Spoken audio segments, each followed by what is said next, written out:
Hello बच्चों, कैसे हो आप लोग। आखिरी वक्त में नीट की तैयारी कैसी चल रही है? बहुत बढ़िया। अब आज जो हम लोग क्वेश्चंस करने वाले हैं उनमें जो कॉन्सेप्ट्स हैं मैं चाहूँगा कि आप उनको बड़े बढ़िया तरीके से अच्छे तरीके से उसको रिवाइज ज़रूर कर लें।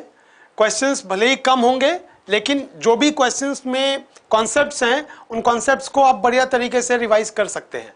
ठीक है, तो बने रहें और फटाफट जुड़कर क्वेश्चंस करें। ठीक है, चलिए पहला क्वेश्चन आज के लिए ये इलेक्ट्रोस्टैट से है ये क्वेश्चन। ठीक है, इलेक्ट्रोस्टैटिक्स में आपको गॉस थ्योरम से रिलेटेड, गॉस का प्रमेय जो है उससे संबंधित है ये प्रश्न। देखो प्रश्न क्या कहता है कि खोखले धातु के गोले को एक समान आवेशित किया गया है, आर त्रिज्या दिया गई, वेरी गुड। केंद्र से आर दूरी पर गोले के कारण विद्युत क्षेत्र। अब ये चार ऑप्शंस दिए गए हैं, हमें इसमें क्या जानना है एक बार जरा विजुअलाइज कर लेते हैं। विजुअलाइज करना बहुत जरूरी है। वैसे आंसर आप बहुत आसान है, आंसर आप कर सकते हैं। क्या होगा कि ये गोला है, हमें दिया गया है धातु का गोला है, खोखला है। ठीक है, खोखला हो चाहे ठोस हो उससे कोई फर्क नहीं पड़ेगा। अभी फिलहाल जब हम बात करेंगे कि ये गोला कैसा है, धातु का गोला है, तो धातु का गोला होने की वजह से ये चालक है, एक बात। दूसरी बात, चालक के सतह पर ही आवेश उपस्थित होगी, ये बात हमें समझनी है। क्योंकि जब भी हम गॉस के प्रमेय को उपयोग करते हैं, गॉस के प्रमेय का उपयोग करते हैं, तो हमें यह देखना पड़ता है कि गॉस का जो पूरा सतह है, ठीक है, गॉस की पूरी जो ये सतह होगी, ये मान लेते हैं थोड़ी देर के लिए, गॉस की सतह जो होगी, वो गॉस की सतह जो होगी उसको हमें देखना है। गॉस की सतह कैसे होती है? गॉस की सतह क्या होगी कि जो किसी आवेशित वस्तु को इनक्लोज करे, मतलब अपने भीतर रखे। ठीक है, तो गॉस की सतह हम बोलेंगे उसको, बहुत बढ़िया।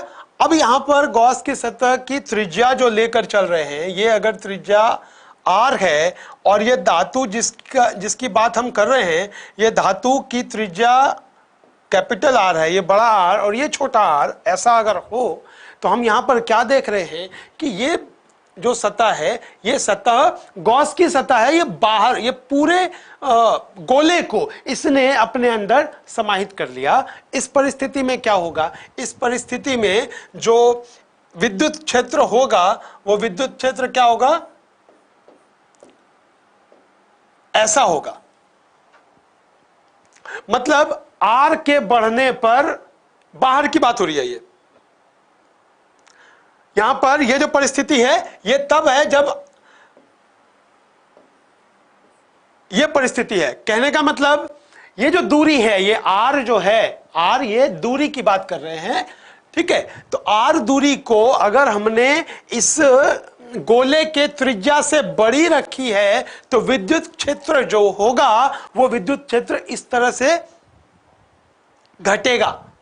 दूरी बढ़ा दी, विद्युत क्षेत्र घटेगा। अब अगर हम नीचे की बात करते हैं, मतलब इसके अंदर की बात करते हैं, गोले के अंदर, गोले के अंदर हमने अभी क्या समझा कि ठोस धातु के, ठोस अथवा खोखला जो भी लेते हैं हम, धातु के गोले के ऊपर आवेशित होगा क्या? धातु के गोले के ऊपर होगा आवेशित कण, यानी कि आवेश जो भी उपस्थित होगा धातु की सतह पर होगा। तो धातु की सतह पर होगा, धातु के अंदर क्या होगा? फिर धातु के अंदर जो होगा वो क्या होगा? धातु के अंदर आवेश होगा नहीं। आवेश होगा नहीं तो उसमें अगर हम किसी भी, यहां हम देखते हैं ये सतह है, सतह पर आवेश है। जब आवेश है ही नहीं इसके अंदर अब हम लूप ले लेते हैं, ये लूप लिया हमने, ये गॉसियन लूप ले लिया गॉस का। तो गॉस की सतह की अभी त्रिज्या कितनी लेनी है हमें? Small r. और ये जो त्रिज्या है, ये त्रिज्या किसकी है? ये पूरे गोले की त्रिज्या है, बड़ी आर। ठीक है, तो इसके अंदर आवेश है क्या? इसके अंदर आवेश नहीं है, इस सतह के अंदर आवेश नहीं है। तो इसमें जो इलेक्ट्रिक फील्ड बनेगी वो क्या बनेगी? क्योंकि गॉस थ्योरम क्या कहता है? गॉस थ्योरम कहता है फ्लक्स बराबर Q बटा एप्सिलॉन नॉट। फ्लक्स का मतलब क्या? E विद्युत क्षेत्र गुणा क्या? क्षेत्रफल। ठीक है, तो अगर हमें Q ही नहीं हो, यहां पर इस सतह के अंदर Q नहीं हो, तो फ्लक्स भी जीरो, और फ्लक्स जीरो तो इलेक्ट्रिक फील्ड भी जीरो। ठीक है, तो यहां पर इस तरीके कौन से इसमें करेंगे? ये वाला उत्तर है हमारा कि जब R बढ़ता है तो इस परिस्थिति में, मतलब गोले के त्रिज्या से अगर छोटी दूरी है तो शून्य हो जाएगा विद्युत क्षेत्र, क्योंकि हमें विद्युत क्षेत्र के बारे में ही पूछा गया है। ठीक है, विद्युत क्षेत्र शून्य हो जाएगा। और जैसे जैसे हम दूर जाएंगे इसके, अगर ये हमारा दूरी होता तो दूरी क्या हो जाएगी? ये घटती चली जाएगी। इलेक्ट्रिक फील्ड ये इसके लिए अगर देखेंगे दूरी के लिए ये घटेगी। ठीक है, तो हमारा उत्तर क्या हुआ? हमारा उत्तर ये चौथा वाला है। तो ये बहुत ही बेसिक सा गॉस थ्योरम का एप्लीकेशन था जिस पर ये बेस्ड है। अगर आप इलेक्ट्रोस्टैटिक्स के अंदर गॉस के प्रमेय को अच्छे से किया हुआ है आपने, तो ये प्रश्न बहुत आसान हो जाएगा आपको। ठीक है, चलिए आगे बढ़ते हैं दूसरे प्रश्न की तरफ। अब यहां पर ये कोलिजन के ऊपर है, इसको बढ़िया तरीके से समझ लेते हैं। क्या कहा गया है? U चाल से गतिमान एक द्रव्यमान है 4m का कोई पिंड A विराम में स्थित 2m है द्रव्यमान के किसी पिंड B से आमने सामने सीधे प्रत्यास्थ प्रकृति, यह ध्यान देना है, प्रत्यास्थ प्रकृति का संघट्ट करता है। संघट्ट के पश्चात संघट्ट करने वाले पिंड A की क्षयित ऊर्जा का भाग क्या है? यहां पर आपको क्या देखना है? यहां पर आपको देखना है कि जो एनर्जी लॉस्ट है, यानी कि ऊर्जा, जो fraction of energy lost by colliding the body A, by the colliding body A, यानी कि जो जैसे यहां पर देखते हैं एक बॉडी ए है, पहले इसको अच्छे से विजुअलाइज करते हैं। एक बॉडी ए है, दूसरा बॉडी बी है। ठीक, ये विराम में है, ये यहां पर विराम में है, यानी कि U2 कह देते हैं शून्य। और ये जो है ये किसी U से चल रहा है, किसी वेग से चल रहा है, ये विराम में है। अब ये जब चलेगा तो इसके पास अपनी, ये जब गतिमान है तो इसके पास अपनी कौन सी ऊर्जा है? गतिज ऊर्जा है, इसके पास गतिज ऊर्जा है। ये गतिज ऊर्जा जब ये स्थिर जो वस्तु है, स्थिर वस्तु के साथ वो संघट्ट करेगा तो क्या होगा? अगर स्थिर वस्तु के साथ संघट्ट करेगा तो क्या होगा? ये भी गति में आ जाएगा। अब जब ये गति में आएगा, अभी संघट्ट के पहले कुल ऊर्जा जो थी वो कितनी है? संघट्ट के पूर्व जो है, पूर्व कुल ऊर्जा कितनी है? Half m1 u square, u1 कह लेता हूं, कोई बात नहीं। कितना होगा? Half m1 u1 square. मतलब क्या हुआ? मतलब सीधा सीधा है कि यहां पर इस पूरे, अगर हम सिस्टम की बात करें तो क्या होगा? इन दोनों का मिला करके कुल ऊर्जा जो है वो गतिज ऊर्जा है, वो भी किसका? सिर्फ A का है, इसमें तो ऊर्जा ही नहीं है अभी। ठीक है, ये बात समझ में आ गई। अब क्या हुआ कि जब ये इसके साथ संघट्ट करेगा तो B में भी कुछ गतिज ऊर्जा आएगी। अच्छा, तो ये प्रश्न है कि गतिज ऊर्जा आई कहां से? तो ये इसने अपना गतिज ऊर्जा इसको दे दिया, इसको स्थानांतरित कर दिया। A ने B को गतिज ऊर्जा स्थानांतरित कर दिया। कितना होगा? फटाफट से सोचते हैं क्या होगा, कैसे निकालेंगे? तो एक काम करते हैं कि इसने कितना दिया और कितना घट गया, यही पूछा गया है। तो इसके लिए हमें क्या करना है, इसकी ऊर्जा निकालनी है हमें। इसमें कितनी ऊर्जा है ये देख लेते हैं। कैसे देखेंगे इसको देखते हैं। इसमें जो गतिज ऊर्जा होगी इसके लिए फॉर्मूला क्या होता है, पहले तो V2 निकाल लेते हैं कि संघट्ट के पश्चात जो वेलोसिटी होगी, जो वेग होगा इसका, वो कितना होगा। संघट्ट के पश्चात वेग जो होता है उसमें बहुत गौर से इसको समझना है। यहां पर m1 u1 बटा m1 plus m2 plus m2 minus m1 into u2 बटा m1 प्लस m2, ये वेग होगा संघट्ट के पश्चात बॉडी B का। ये देखना है ये क्या हुआ, संघट्ट के पश्चात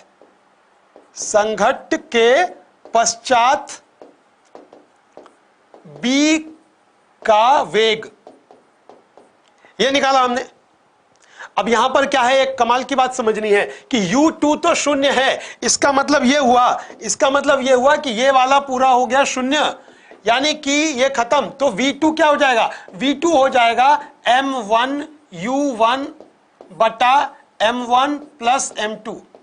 ठीक है, हमें यह पता चल गया कि संघट्ट के पश्चात इसका जो वेग होगा वो वेग ये होगा, ये वैल्यू आएगी। अब जरा देखते हैं कि कैसे निकालेंगे हम। संघट्ट के पश्चात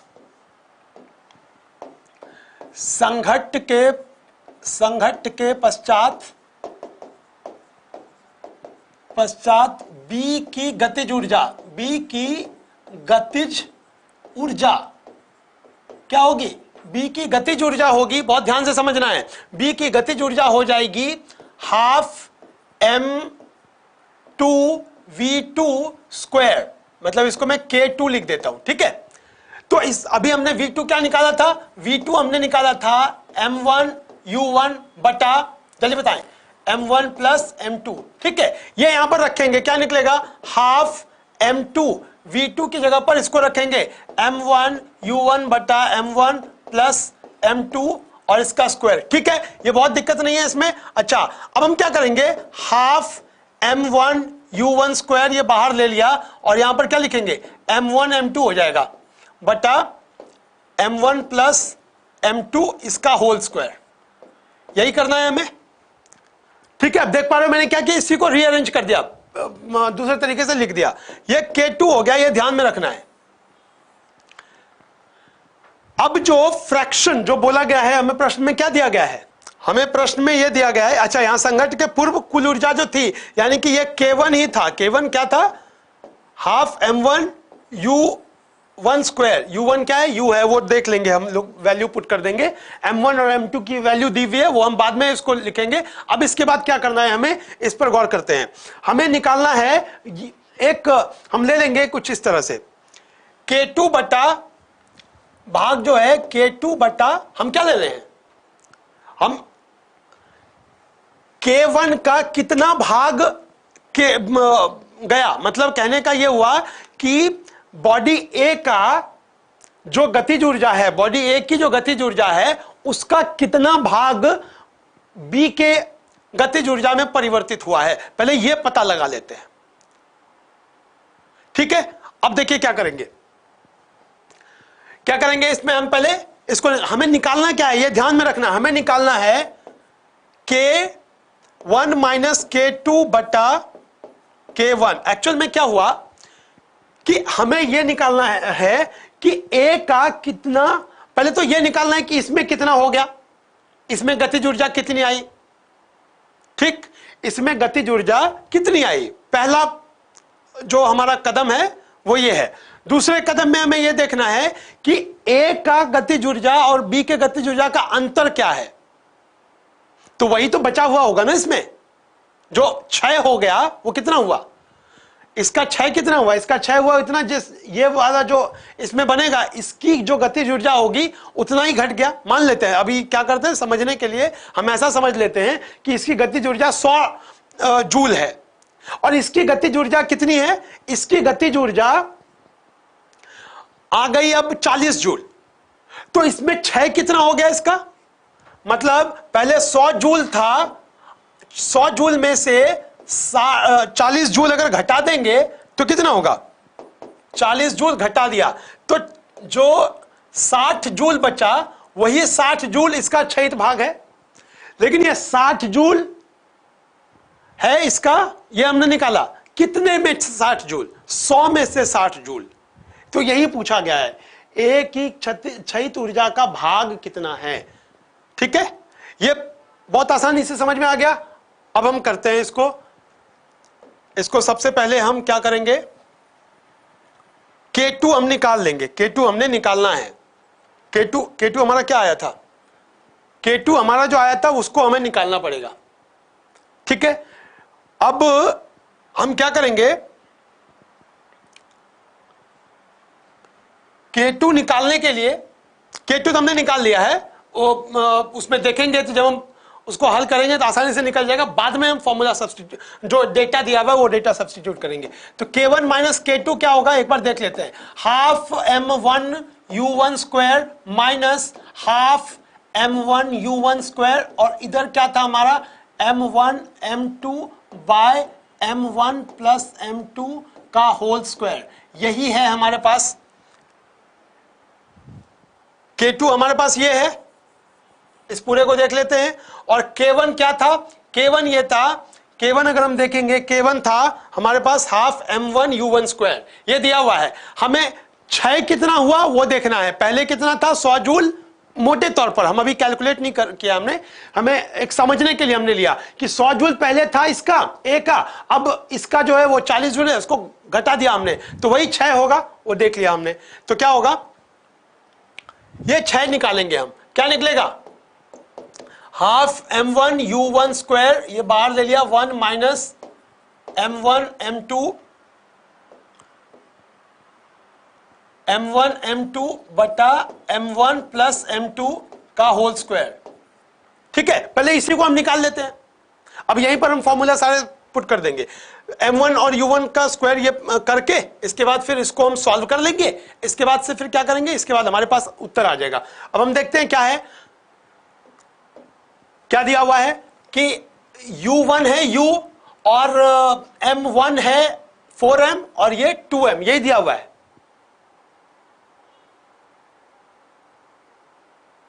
ठीक है, तो M1 कितना है, M1 दिया हुआ है हमारे पास 4M और M2 दिया हुआ है 2M। ठीक है, और U दिया हुआ है कितना, अच्छा U ही दिया हुआ है, कोई बात नहीं, ये U दिया हुआ है। ठीक है, U1 है U, U2 तो 0 ही था, उसकी जरूरत वैसे भी नहीं है। तो हाफ M1 की जगह पर क्या लिखेंगे, 4M इंटू U स्क्वायर। ठीक है, 1 माइनस यहां पर M1 इंटू M2 करेंगे, कितना हो जाएगा 8M बटा ये क्या होगा 12M स्क्वायर हो जाएगा, 12M स्क्वायर हो जाएगा। ठीक है, तो ये निकल कर आ रहा है, अच्छा 8M स्क्वायर, हाँ 8M स्क्वायर ये निकल कर आ गया। अब इसको सॉल्व करेंगे, ये कितना आ गया, ये आ गया 2MU स्क्वायर और बटा ये 8/12 है, कितना होगा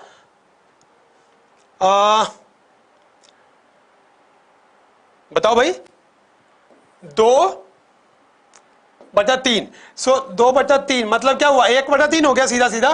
2MU स्क्वायर बटा ये क्या होगा 2MU स्क्वायर 3 माइनस 1/3 हो जाएगा, ये 1/3। तो हमारे पास K1 माइनस K2 जो आया, K1 माइनस K2 जो आया वो क्या हुआ 2MU स्क्वायर बटा M1U स्क्वायर, नहीं 2M ही हुआ ना बेसिकली, ये हमने कैलकुलेट कर लिया था, 2M बटा U स्क्वायर बटा 3, ये निकला है। हमें निकालना क्या है, इसका भाग कितना, कितने का, तो K1 माइनस K2 बटा K1। अगर हम ऐसे करेंगे 2MU2 स्क्वायर बटा कितना, K1 कितना है, K1 है हमारे पास half 4M square, 4M U2 क्यों लिखा है हमने, ये तो U1 है, U स्क्वायर, और ये भी हमने U स्क्वायर ही लिखना है। ठीक है, तो यही हो जाएगा U स्क्वायर बटा 3। अब ये भी यू स्क्वायर। अब हमारा फाइनल रिजल्ट क्या होगा? फाइनल रिजल्ट क्या होगा? 2mu स्क्वायर, ये 1/3 हो जाएगा। तो हमारे पास रिजल्ट यही बनेगा, ये रिजल्ट बनेगा कि कितना भाग हमारा निकल गया। ठीक है, 2, ये 4 है, ये आपका जो आंसर आएगा। ठीक है, इसमें हमें समझ आ गया कि क्या परिस्थिति हमें होती है, मतलब जो काइनेटिक एनर्जी दी गई है उसका कितना भाग हमें दूसरे में ट्रांसफर करना है। तो ये निकल कर आ गया। अब हम दूसरे प्रश्न की तरफ चलते हैं। दूसरे प्रश्न में क्या बोला गया है कि किसी कक्षा में किसी परमाणु के इलेक्ट्रॉन की कुल ऊर्जा, ध्यान देना है, कुल ऊर्जा जो है वो दी गई है इतनी, और पूछा है गतिज ऊर्जा और स्थितिज ऊर्जा कम से कम, तो क्रमशः गतिज ऊर्जा और स्थितिज ऊर्जा। तो के जो होता है माइनस ऑफ टी होता है, मतलब टोटल एनर्जी का माइनस। काइनेटिक एनर्जी हमेशा पॉजिटिव होता है, इसलिए इस तरह से लिखना है। पी जो होता है वो ट्वाइस ऑफ टी होता है। ठीक है, ट्वाइस ऑफ टी होगा। तो यहां पर हमारे पास क्या लिखना है? अगर ये इतना है तो +3 इलेक्ट्रॉन वोल्ट, ये काइनेटिक एनर्जी हो जाएगी। पोटेंशियल एनर्जी क्या होगी? पोटेंशियल एनर्जी हो जाएगी इसका डबल। कितना हो गया? 8.6 इलेक्ट्रॉन वोल्ट। तो ये कौन सा है? पहला ही है, ये पहला हो गया। ठीक है, उत्तर हमारा कौन सा है? ये पहला। क्या समझ में आना है इसमें कि टोटल एनर्जी जो होगी, टोटल एनर्जी दी गई है, काइनेटिक एनर्जी टोटल एनर्जी का माइनस होगा, माइनस ऑफ काइनेटिक, मतलब परिमाण उतना ही होगा लेकिन ये पॉजिटिव वैल्यू होगी। ठीक है, और जो स्थितिज ऊर्जा होगी वो क्या होगा? इसका डबल होगा। तो ये हमारे पास रिजल्ट आ गया। ठीक है, आगे बढ़ते हैं। अब यहां पर ये ग्रेविटेशन का प्रश्न है, बहुत ही आसान प्रश्न है। इसमें बोला गया है कि किसी द्रव्यमान m को पृथ्वी के पृष्ठ से ऊंचाई h जो कि पृथ्वी के त्रिज्या के बराबर है तक ऊपर उठाने में किया गया कार्य क्या है। तो ये हम कैसे करेंगे? हम इस तरह से करेंगे। इसको पहले तो समझ लेते हैं कि हमारे पास जो दिया गया है वो क्या है।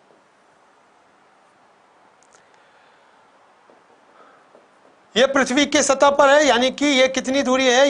ये त्रिज्या r है, और कहां से कहां लेकर के जा रहे हैं? यहां से मान लेते हैं, इसको हम दे देते हैं a से b तक लेकर के जा रहे हैं। तो यहां पर जो इसकी स्थितिज ऊर्जा होगी वो U1 होगा, यहां पर जो स्थितिज ऊर्जा होगी वो U2 होगा। जो हमें कार्य करने के लिए बोला गया है, U2। ठीक है, हमें सीधा तौर पर ये यहां पर क्या करना है? इन दोनों का जो अंतर होगा ना, इन दोनों का जो अंतर होगा वही हमें मिलेगा उत्तर में, यानी कि U2 माइनस U1, ये इस तरीके से हमें करना होता है। तो U2 क्या होगा? U1 पहले ले लेते हैं, माइनस GM, इसका M होता है, और ये जो बॉडी लेकर के जा रहे हैं उसका मास M है, माइनस ये पहले कितना था? R पर था। ठीक है, यहां पृष्ठ पर था, बिंदु A पर था। ठीक है, अब A से B तक ले गए। अब U2 कितना होगा? U2 हो जाएगा -GM/R+H। R+H यहां पर दिया क्या हुआ है? H = R, यही दिया गया है हमें पृथ्वी के त्रिज्या के बराबर की ऊंचाई तक लेकर के जाने में। तो यहां पर यह भी R हो जाएगा। तो इसका क्या मतलब हुआ? -GMM/2R, यही बनेगा। तो जब हम कार्य करेंगे तो क्या होगा? -GMM/2R minus of -GMM/R। इसको अगर हम देखेंगे तो क्या निकल कर आएगा? हमारे पास जो कार्य आएगा वो कार्य हो जाएगा W बराबर क्या? GMM/2R। अब यहां पर हमें ये इसमें तो दिया नहीं गया, कैपिटल G के टर्म्स में नहीं दिया गया, गुरुत्वाकर्षण नियतांक के टर्म में नहीं दिया गया। तो हमें किस में दिया गया है? ये G के टर्म्स में दिया गया है, यानी कि एक्सेलरेशन ड्यू टू ग्रेविटी। तो इसमें हमें ये फॉर्मूला समझना पड़ेगा, m/r², इसको हमें लगाना है। इसका मतलब क्या हुआ कि gm की जगह पर हम क्या लिखेंगे, ये सीधा सीधा लिख सकते हैं हम, w इक्वल्स क्या 1/2 तो हो गया, 1/2r ये हो गया। gm की जगह पर, इसकी जगह पर हम क्या लिख सकते हैं, ये m/2r, और इसकी जगह पर हम लिख सकते हैं g इंटू स्मॉल r², यानी कि w हमारे पास क्या रिजल्ट निकल कर आएगा, हाफ mg स्मॉल, हाँ कैपिटल R, ठीक है, हाफ mg r, ये रिजल्ट है हमारा, यानी कि कौन सा, ये तीसरा नंबर हो गया। ठीक है, इस तरीके से हमें देखना है। तो ऐसे प्रश्न की संभावना ज्यादा बनती है। यहां पर हमें क्या करना होता है कि हम ऊर्जा की बात करेंगे कि यहां पर कितनी ऊर्जा और यहां पर कितनी ऊर्जा। कई बार क्या होता है कि गति की भी बात करते हैं कि गतिज ऊर्जा भी है कुछ ना कुछ, और उसके बाद फिर उसको हम एक जगह पर लेकर के गए, तो कुल ऊर्जा यहां पर और कुल ऊर्जा यहां पर, हमें ऐसे देखना पड़ता है। तो यहां पर जो है गतिज ऊर्जा यहां पर भी नहीं है, गतिज ऊर्जा यहां पर भी नहीं है, तो कुल ऊर्जा जो है, कुल ऊर्जा का जो अंतर होगा उतना ही कार्य करना पड़ेगा हमें। ठीक है, तो ये यहां पर इसी तरह से देखना है कि यहां पर था, यहां से लेकर के यहां तक जाने में कितना कार्य करना पड़ा। तो ये जो भी ऊर्जा है, यहां पर ए पर कितनी ऊर्जा थी तो इतनी थी, बी पर कितनी ऊर्जा हुई तो इतनी ऊर्जा हुई, और इस तरीके से हम क्या कर सकते हैं, बड़े ही आराम से इनका डिफरेंस लेंगे और निकाल लेंगे, कार्य का मान हमारे लिए आसान हो जाएगा। ठीक है, तो ये उत्तर है हमारा, ये बहुत ही आसान प्रश्न है। अब आगे बढ़ते हैं दूसरे प्रश्न की तरफ। ये आपका प्रक्षेप्य का है, यानी कि प्रोजेक्टाइल का। प्रोजेक्टाइल में क्या होता है,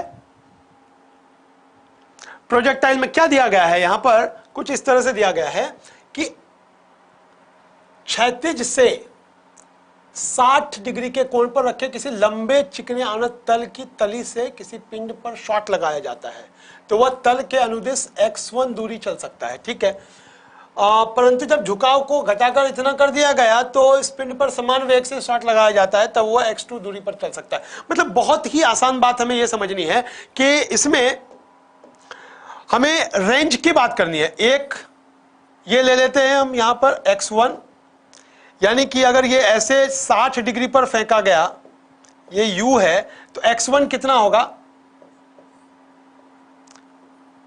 और दूसरे को जब हम 30 डिग्री पर फेंकते हैं, जब हम 30 डिग्री पर फेंकते हैं तब कितना होगा, ये 30 डिग्री है, वेग वही रखा हुआ है, तब ये x2 होता है। हमें क्या बोला गया है ना, हमें बोला गया है कि x1 और x2 का रेशियो क्या होगा। मुझे लगता है कि ये बहुत आसानी से आप पता लगा सकते हैं कि रेंज का जो होगा क्या फॉर्मूला, वो ध्यान में रखना है। ये ऐसे जाएगा, ये ऐसे जाएगा, है ना। तो रेंज का फॉर्मूला क्या है वो रिकॉल कर लेते हैं। ठीक है, हॉरिजॉन्टल रेंज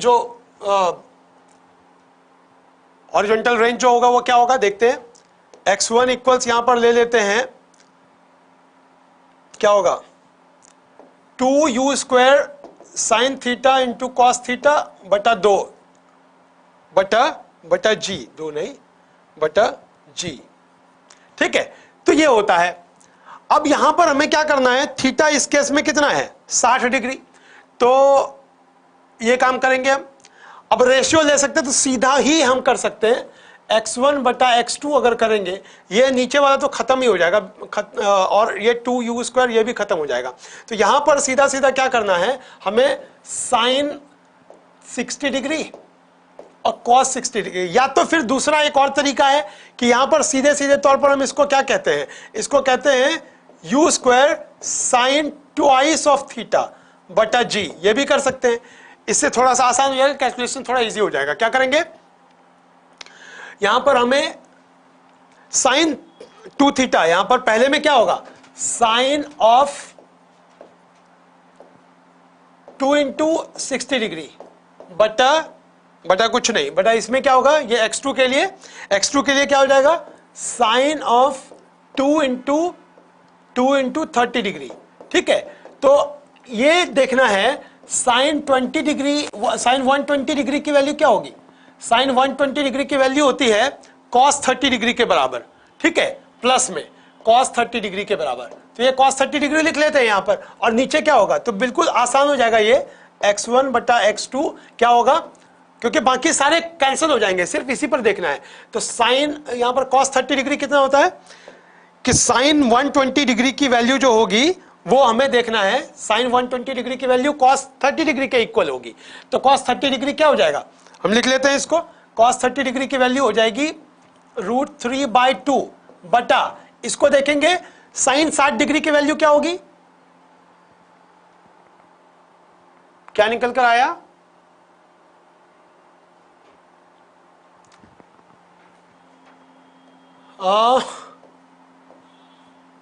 साइन 60 डिग्री की वैल्यू क्या होगी, sine 120 degree equal sine of 90 + 30, ठीक है, और यहां पर क्या निकल कर आएगा, ये निकल कर आएगा हाफ, ये उल्टा हुआ है x, ओके, x1 हमारा कितना है 60, एक मिनट इसको देखते हैं फिर से, x1 कितना दिया गया है 60 डिग्री ही दिया है ना, x1 60 डिग्री, x1 के लिए ये दिया गया 60 डिग्री और x2 के लिए दिया गया 30 डिग्री, ठीक है, x1 बटा x2 हमें यहां पर करना है 2u²